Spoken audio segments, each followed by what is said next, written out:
Parking के base पे आगरा में गवर्नमेंट ने कहीं पे भी पार्किंग की कहीं भी व्यवस्था नहीं है।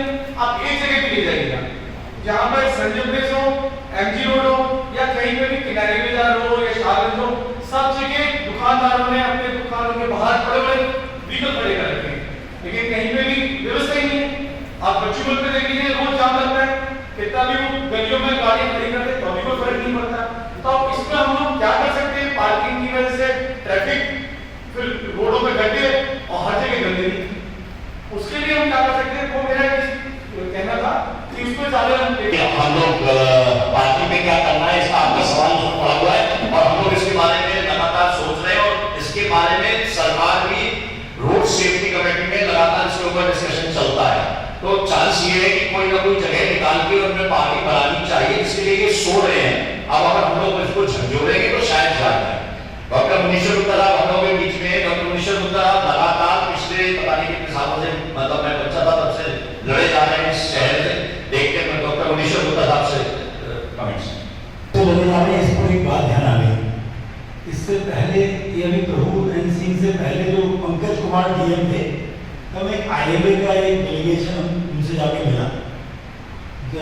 जो सामान्य बात होती है वही, वो थोड़ा वो भी तैश में थे। तो मैंने बिल्कुल उससे यही कहा, मेरी कितनी उम्र है आपकी? तो 32-33 साल बताई उसने। मैंने कि 284 से कुर्सी से लड़ रहे हैं, तब तक आप पैदा नहीं हुए। तो इसलिए लड़ते ही रहना पड़ता है। लोगों के हिस्से में होता है। जैसे आज ही हमने स्कूटर मोटरसाइकिल रैली निकाली आगरा निर्माण मंच की, वहाँ ताल फिरोज पे मधुनगर से आगे वहाँ पर 25-30 मोटरसाइकिल इकट्ठी हुई। तो मैंने कहा हमारे हिस्से में यही आया कि हिंदी रक्षक समिति निकाल देते, अब ये कर रहे हैं।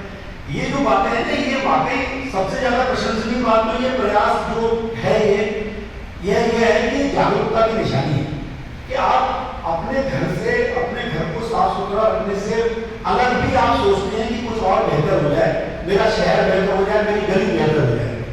और देखिए जो बात इन्होंने शिरोमणि जी ने इतने स्पष्ट क्या कही कि 30 साल से लगातार ये जनप्रतिनिधि है, लोगों को लगता है कि ये छोटा पद है। मैं इसे इतना बड़ा पद मानता हूं क्योंकि कोई भी काम कहीं पे भी होगा तो किसी न किसी वार्ड में होगा। अभी भी मैं जो बार बार बात कहना चाह रहा हूं, वो यही बात कहना चाह रहा हूं कि मुगल होटल के पास में इधर से जाते हुए एक बोर्ड लगा हुआ है 151 करोड़, क्या स्मार्ट सिटी के 151 करोड़, वो किसी न किसी वार्ड में है। आदमी जैसे हम आप आरटीआई की सोच रहे हैं, अगर उस क्षेत्र का जागरूक पार्षद हो तो वो 151 करोड़ के हिसाब किताब को मांगने का हकदार है कि भाई आखिर पैसा तो किसी न किसी का है ही ना।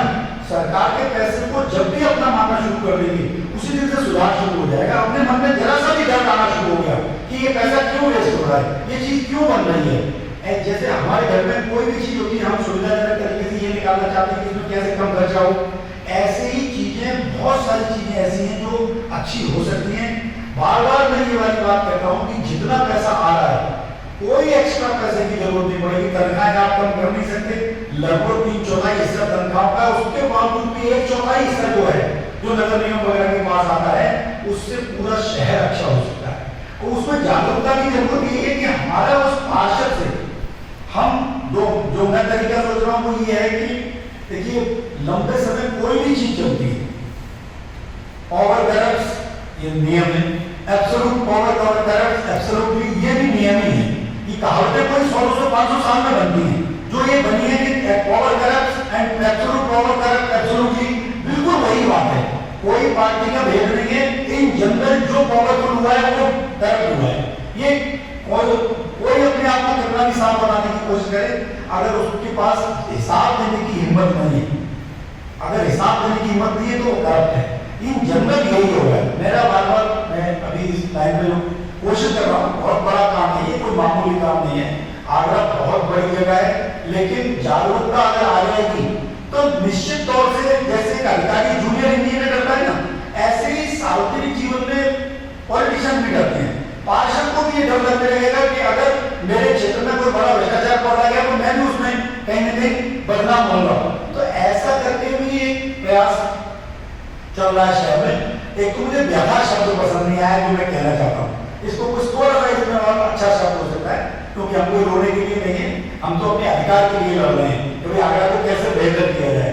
और थोड़ा थोड़ा आप लोग जागरूक लोगे, आगरा निर्माण मंच का कार्यक्रम मेरा नहीं है, ये बिल्कुल 100% आगरा का है। मैं कोशिश कर रहा हूँ और आप भी कोशिश करिए कि हर जगह पर कुछ 10-20 लोगों का अगर ग्रुप बन जाए तो हर हाल में वो वार्ड सुधर सकता है, वो शहर सुधर सकता है। मैं छोटा सा उदाहरण की बात को पूरी करूंगा। मैं बनारसीदास चतुर्वेदी एक बहुत बड़ा नाम रहा है, राज्यसभा सांसद थे, फिरोजाबाद के कवि थे। तो एक कवित्री ने, पटना की कवित्री ने कहा, कवि लिख के भेजा किसी उसमें कि पटना हिंदुस्तान का सबसे गंदा शहर है।